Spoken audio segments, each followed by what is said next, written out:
Jharkhand police की नाक में दम करने वाले कुख्यात गैंगस्टर अमन साव अब सिर्फ एक नाम बनकर रह गया है। ये वो नाम है जिसने जिंदा रहते हुए छोटी सी ही उम्र में अपनी एक गैंग बनाई। कारोबारी, व्यापारी, बिल्डर्स और बड़े ठिकानों से रंगदारी मांगना, उन पर गोलियां चलवाना जैसे कई काम इस अमन साव ने किए। सब प्लान के तहत चल रहा था। जेल में रहते हुए भी गैंग पूरी तरीके से ऑपरेट हो रही थी, लेकिन रायपुर से रांची के बीच का सफर अमन की जिंदगी और मौत के बीच का सफर बन गया।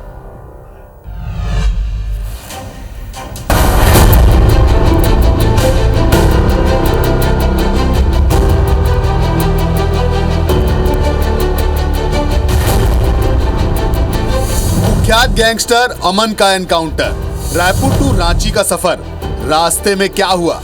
सवाल कई, जवाब नहीं। क्या है एनकाउंटर का सच? पुलिस की परछाई, मौत की आहट। सोमवार को रांची पुलिस रायपुर पहुंचती है। देर शाम वो सेंट्रल जेल से अमन साव को लेकर रांची के लिए निकलती है। कई गाड़ियां और उसमें हथियार बंद जवान। रास्ता लंबा था, लेकिन ये रास्ता अमन को रांची के बजाय मौत तक ले जाएगा, इसका किसी को भी अंदाजा नहीं था।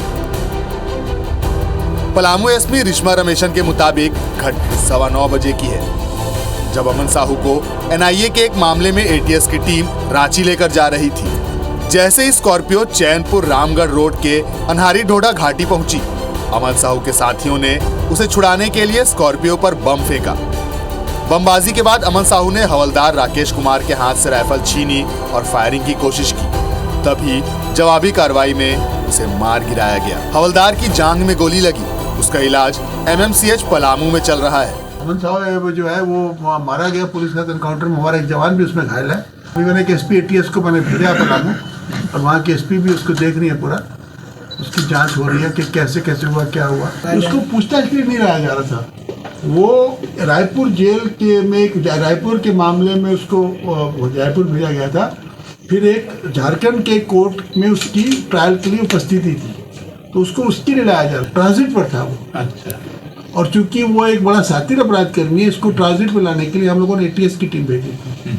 साधारण पुलिस की टीम नहीं थी, एटीएस की टीम थी। लेकिन फिर भी उसके साथ ऐसी घटना की, तो जिसके चलते सब। अमन साहू झारखंड पुलिस के लिए सबसे बड़ी चुनौती था। उसके गिरोह के निशाने पर कोयला कारोबारी, ट्रांसपोर्टर्स, ठेकेदार, रियल एस्टेट कारोबारी और बिल्डर्स थे। अमन इनसे लगातार रंगदारी वसूल रहा था। बात नहीं मानने वालों पर वो खुलेआम गोलियां भी चलवाता था। इसके बाद गैंग के गुर्गे सोशल मीडिया पर पोस्ट कर और वर्चुअल नंबर से मीडिया को जानकारी भी देते थे कि घटना को उनके ही गिरोह ने अंजाम दिया है। आखिर कौन था अमन साहू? आपको बताते हैं। रांची के छोटे से गांव मतबे का रहने वाला था। अमन पर अलग अलग थानों में 125 केस दर्ज थे। पहली बार 2019 में उसकी गिरफ्तारी हुई थी। इसके बाद वो फिर से फरार हो गया था। 3 साल बाद 2022 में दोबारा गिरफ्तार हुआ।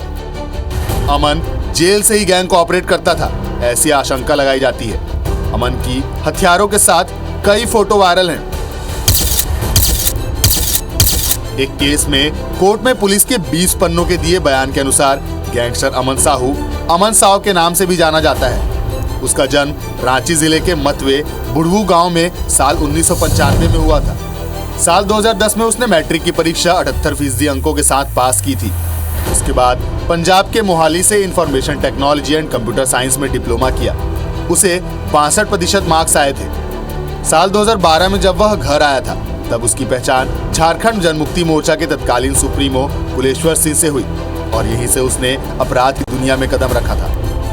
एक कांड के दौरान वो 2015 में पहली बार जेल गया, जहां उसकी दोस्ती सुजीत सिन्हा और मयंक सिंह से हुई थी। यहीं से वह उग्रवादी संगठनों के अलावा दूसरे आपराधिक गिरोहों के संपर्क में आया था। अमन पर रायपुर में रंगदारी के 2 केस दर्ज थे। वो पिछले 3.5 महीने से रायपुर जेल में था। झारखंड के जेलों से वो रंगदारी का धंधा तो करता ही था, अब रायपुर से भी रंगदारी का खेल शुरू कर दिया था। 40 पुलिसकर्मियों की टीम अमन साहू को झारखंड से प्रोटेक्शन वारंट पर 14 अक्टूबर को रायपुर लेकर आई थी। कारोबारी प्रहलाद राय अग्रवाल की कार पर फायरिंग केस में अमन साहू मुख्य आरोपी था। 13 जुलाई को अमन के गुर्गों ने फायरिंग की थी। इस गोलीकांड में अमन साहू के अलावा लॉरेंस बिश्नोई का भी नाम सामने आया था। रायपुर के तेलीबांधा इलाके में प्यारे कंस्ट्रक्शन नाम से ऑफिस है जहां फायरिंग हुई थी। इसके बाद से अमन को रायपुर लाने की तैयारी चल रही थी। आखिर अमन साहू किन किन जेलों में रह चुका है ये भी आपको बताते हैं। 29 अक्टूबर 2021 रांची का पाकुड़ जेल, 13 अप्रैल 2022 गिरिडीह जेल, 23 जुलाई 2022 मंडल कारागार सिमडेगा, 17 सितंबर 2022 पलामू जेल, 24 नवंबर 2022 दुमका जेल, 19 अगस्त 2023 चोईबासा जेल, 11 अक्टूबर 2023 वापस से एक बार पलामू जेल, 20 जून 2024 फिर से गिरिडीह जेल, 21 जुलाई 2024 चाईबासा जेल और 13 अक्टूबर 2024 रायपुर सेंट्रल जेल। अमन साहू धीरे धीरे खुद को लॉरेंस बिश्नोई की तरह ही एक बड़ा नाम बनाना चाहता था। खुद की गैंग खुद का वर्चस्व कायम कर रहा था।